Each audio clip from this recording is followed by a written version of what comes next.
Hello, welcome back. We're going to look at a new notation, smaller notation. Let's revisit our previous notations. What was big O notation? Big O notation say that so if we had two functions,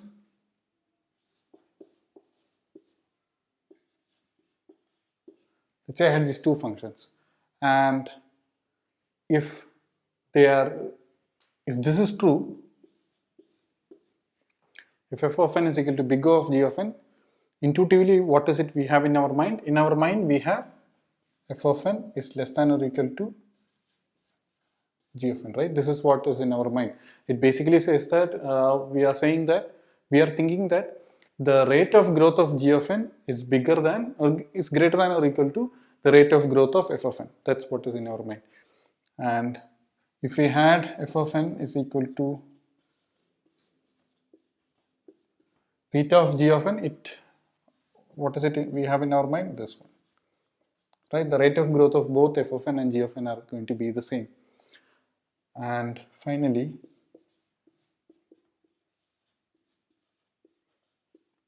f of n is equal to omega of g of n.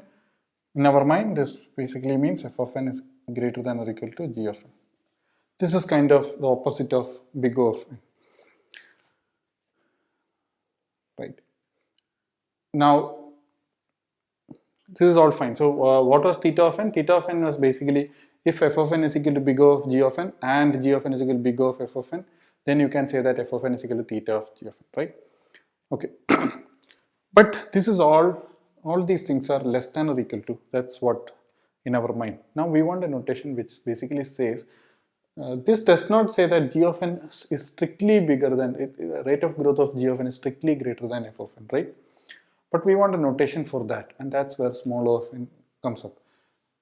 And f of n is less than g of n, and if we want something like, and for that we are going to use f of n is equal to small o of g of n. And similarly, f of n is strictly greater than g of n, we are going to write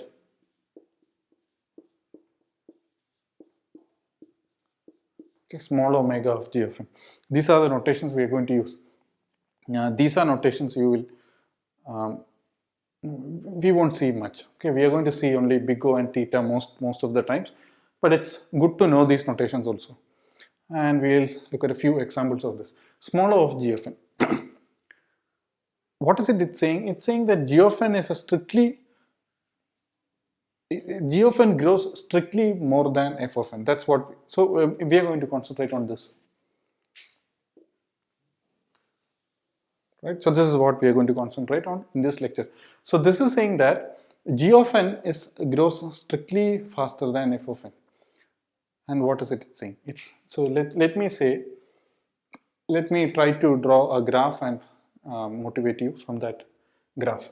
So here is our graph of and here is how,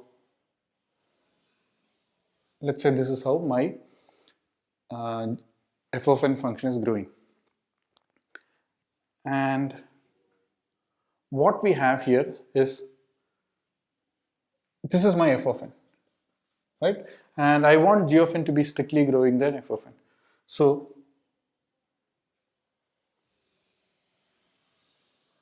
this is my, sorry, I want g of n to be strictly growing than f of n.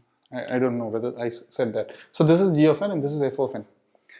And so in some sense what we are asking is, this change, this rate of growth for g of n has to be keeping on, it has to increase, keep on increasing, right? That's the idea we want to capture.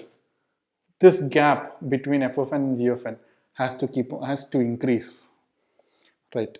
So it can be stated in many ways. So one way to say is that no matter what constant you are going to multiply g of n with. So let me say I am going to multiply g of n with, let's say, half or 1 by 100. So that means I am going to bring this down. Okay, I am going to bring g of n down.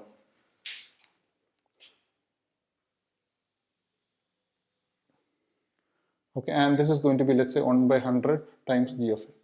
So I brought g of n down, f of n, by some constant.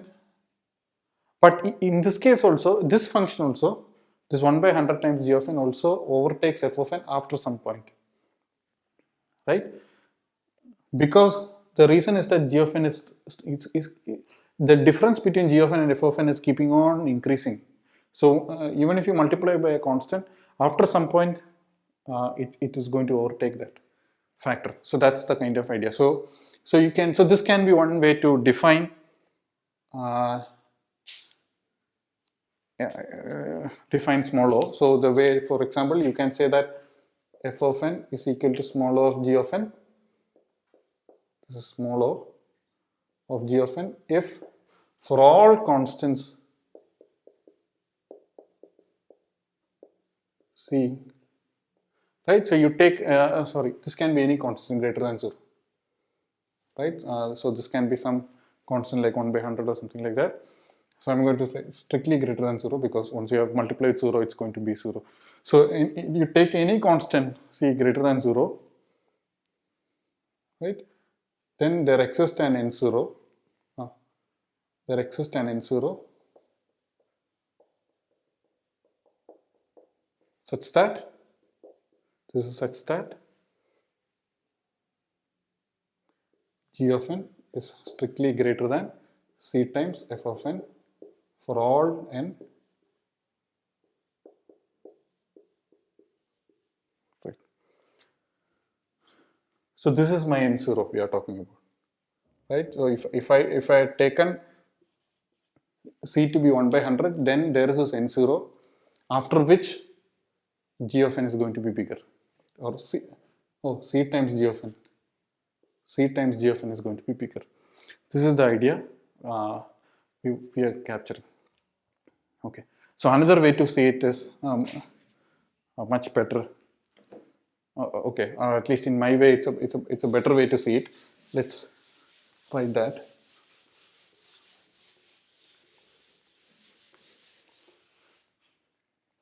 So we want to argue that this difference is strictly increasing. So this is another way to write. So f of n is equal to small o of g of n if limit of as n tends towards infinity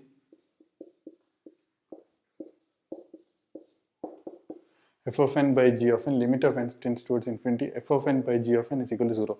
So as we are saying, g of n is keeping on increasing, right? And therefore this becomes equal to 0. Let's look at a few examples and solve this and try to understand this. Okay.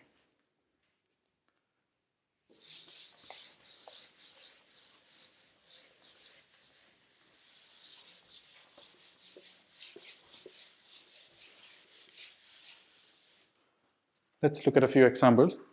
And so I claim the following: n square is equal to small o of n cube. Is this true?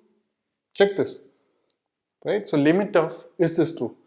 Limit of n tends towards infinity, n square by n cube. And what is this? This is equal to, so this is limit of n tends towards infinity 1 by n, right? So this is equal to 0, correct. Right. So therefore this is correct. So this is small o and not big O I'm talking about.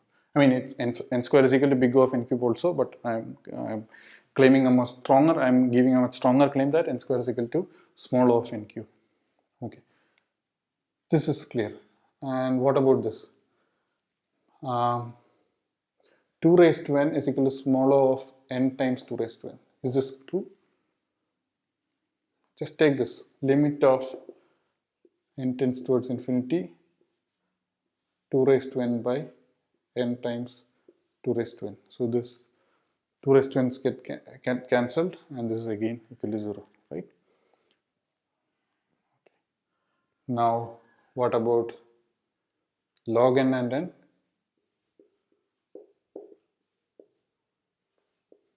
Again, this is again limit n tends towards infinity.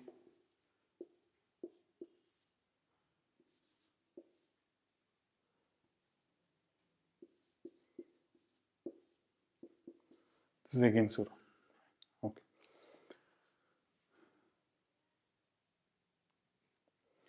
Okay, so many of the examples we saw um, shows that okay, and so you can revisit most of the examples, and many of these examples we were indeed talking about small o and not big O. Okay, here is another claim which I want to make. So if so, here is a claim which is basically saying if if f of n is equal to small o of g of n, then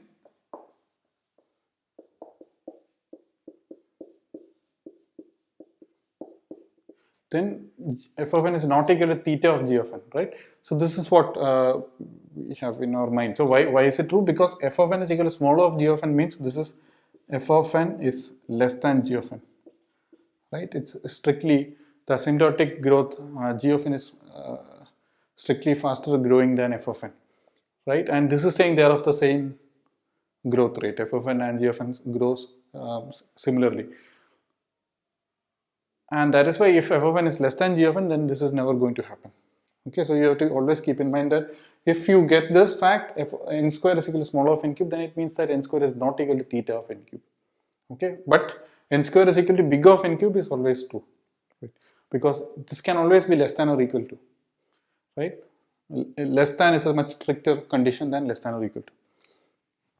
Okay. Right. Okay. Thank you. So this ends. This ends our lecture on all these notations, small o and we similarly omega, etc. And this brings an end to this asymptotic notation, and now we are going to use them in algorithm analysis. So I'm going to start with analyzing small snippets of algorithm code. We are going to do that, and we are going to say in order notation how each of these how many what is the asymptotic running time of each of these algorithms. Okay, this is what we are going to do now, and we are going to start off with a few small example programs, and then we move on to sorting. Right. Thank you.